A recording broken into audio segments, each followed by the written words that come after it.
What's going on, guys? Ryan the Freighters here, and I'm going to break down to you guys how to use the Harmonic scanner to the best of its ability. Okay, I've been testing it for a couple weeks now, the ins and outs, and lots of people have been inconsistent with it. So I'm pretty much going to go step by step on how to use this thing and, again, make the most amount of money and be the most productive with it. So, first of all, you got to trash the 5-minute and the 15-minute time frames, okay? I just don't use it at all. Even the 1 hour time frames, like I'll show you right here, AUD CAD, right? The 1 hour time frame, I barely use that. I use that more of an entry, more or less. So what I mean is that I'll only use the 1 hour if it's in conjunction with the 4 hour and the daily. But just for that as a signal, I don't know. I'm kind of iffy on it, but it does pay out, as you see, like right here. It does. But me personally, I like basing it off the 4 hour and the daily. Why? Because the higher time frames are definitely more solid and more probable. All right, and the whole thing with trading is you want to take low risk, high reward trades. Okay, you want to have the best probability and chances of making money when it comes to the market. You're not trying to gamble. You're not trying to make it 50-50, right? You're trying to make money and take the best probable setups. So let me go through like an example with NZD JPY. So this is on a day chart, guys, right? And it paints a nice bat structure. Now, when you're looking at an entry, you see this bat structure and it's on a daily chart. You know it's probably going to continue to go up. It probably painted early, probably down here somewhere. Now, your entry zone, even though it says like up here or it stops up here, my personal entry would be like right here. Okay, that's what I'm looking for. Why? Because the resistance zone is right here, guys, right up here. That's what I'm looking for. All right, you want to align the harmonic pattern with a very strong resistance or support level in the markets on the higher time frames, and that will execute you a really solid entry. So let's say you got in like right here. You would obviously put your stop loss above here, which would be anywhere, let's say from here to here, a good 100 pips. Let's say 80, let's just say 80 pips, okay, just to round it up.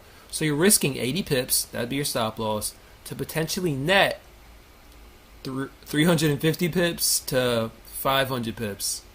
Okay, so I do that all day long. So you're telling me you're going to risk 80 to potentially win 35, 50, 500 pips? You know what I mean? Like, risk 80 to potentially win 500. Sounds like a good risk to reward ratio to me, right? So that's the way you got to look at this, guys, is risk to reward ratio and execute solid entries. Again, let me go into like another example. Let's go to NZD, or no, I just went that one. USD JPY. This is on the hour chart, right? See how ugly this looks? There's really no type of resistance zone in the market. I mean, a little bit down here, right? But I don't like it. I don't like it. But I go on the 4 hour chart, NZD USD, and this is a deep bat pattern. It's like, not bad, but definitely not ideal, not perfect, not clear cut. So obviously there is a lot of resistance, a little bit, I would say not even a lot, a little bit kind of right here, right? Maybe a little bit right here. Maybe this is a solid entry. I would say this is probably the best entry, which it did hit that point and start to reverse. You zoom in a little bit, see right there. So if you would have caught that up there, let's just say you got in a little late down here, you would have banked at least 100 good pips, okay? So even though this isn't the most ideal setup, you still would have made money. Now again, when you're using harmonic patterns, you have to also make your own analysis on the market. You have to use it in conjunction with your own analysis. You don't just take a trade because the harmonic painted, all right? Or you don't just hit a sell because, oh my God, it's extended and hit the resistance line, I'm going to make a sell. No, you have to also make sure that's in line with your own basic market analysis. All right, guys? So you can't forget this. This is a tool and resource to help you with your confirmation, with your entries, everything. But don't just base your trade solely off of this. But it is an enhancer. Okay? So this isn't too good example. That's like a mediocre trade. So let me go to, let's try this one, AUD CAD, right? So again, I have this line that I drew, all right, and here's the entry up here somewhere. Now this would be the best possible entry, okay? This one right here. Why? Because it's aligned with this resistance zone right here. Look, right there, right there.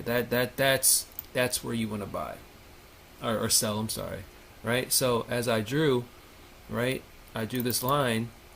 You know, you want it to bounce off, and then you take a nice sell in that zone somewhere, and it would hit the take profit 1 or the take profit 2.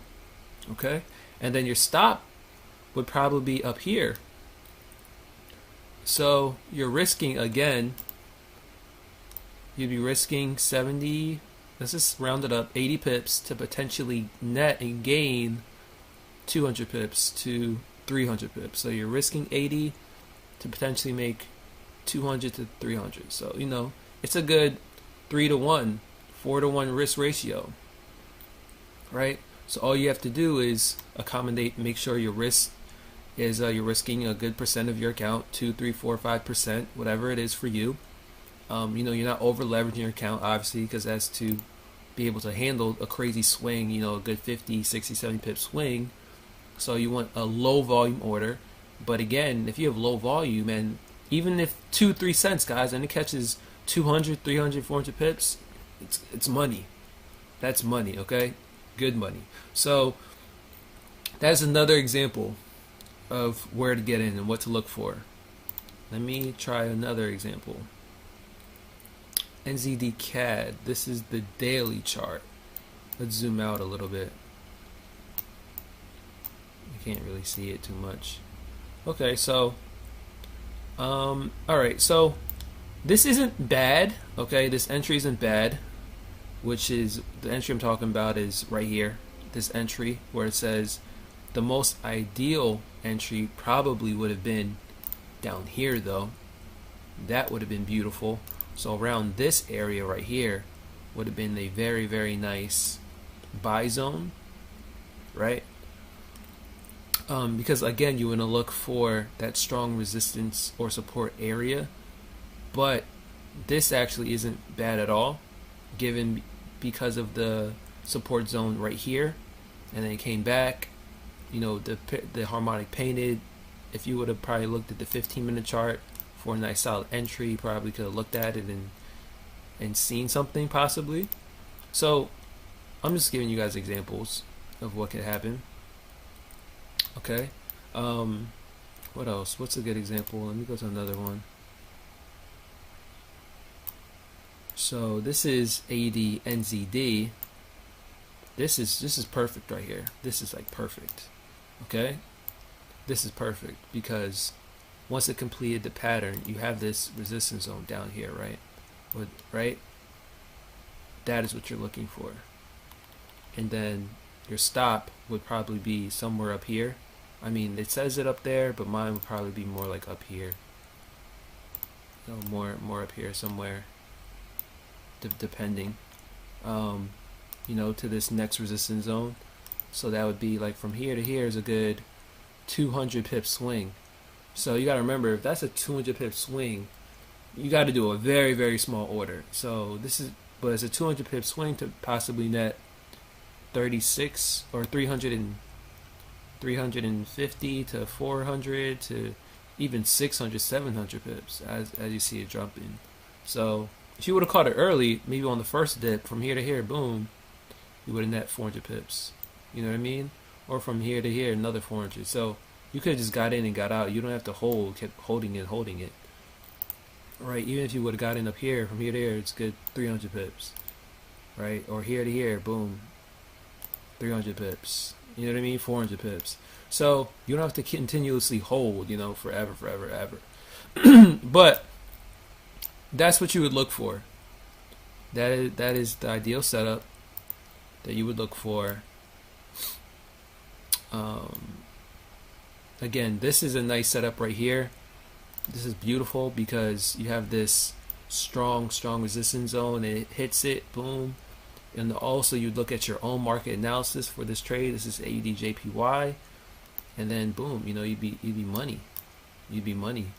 You, like, you know, just your stop will probably be up here to that next resistance zone. You measure that. That's a good 200 pip swing to potentially make 500 to 900. So a good 2 to 3 to 1 risk to reward ratio. And that's all we're cared about. We don't care about how many pips we're risking. We're worried about how many pips can we potentially make off this. That's what you always want to worry about. So again, guys, I'll go in depth with, you know, all the extra stuff, but this is how to mainly use the scanner. And the way I've been using it, I see honestly the best way to use it. The best way to use it is to control it. Be patient. Don't rush it just because it paints, because you also got to remember it takes time. Definitely takes a lot of time for it to hit that zone, especially if you're on the 4 hour or daily. It's going to take time for it to hit those zones. Okay, so just don't rush it. Okay, take your time and make sure that you have your own analysis and that it hits those zones. Okay, so that's all, guys, pretty much. You know, I don't know what else to say here. But yeah, like I said, okay, there you go. My computer is freezing on me. But yeah, like I said, guys, any more questions, anything, just hit me up. Make sure to subscribe to the YouTube page, so once I make more videos, you're alerted and you can see it firsthand. So again, guys, take care. Peace.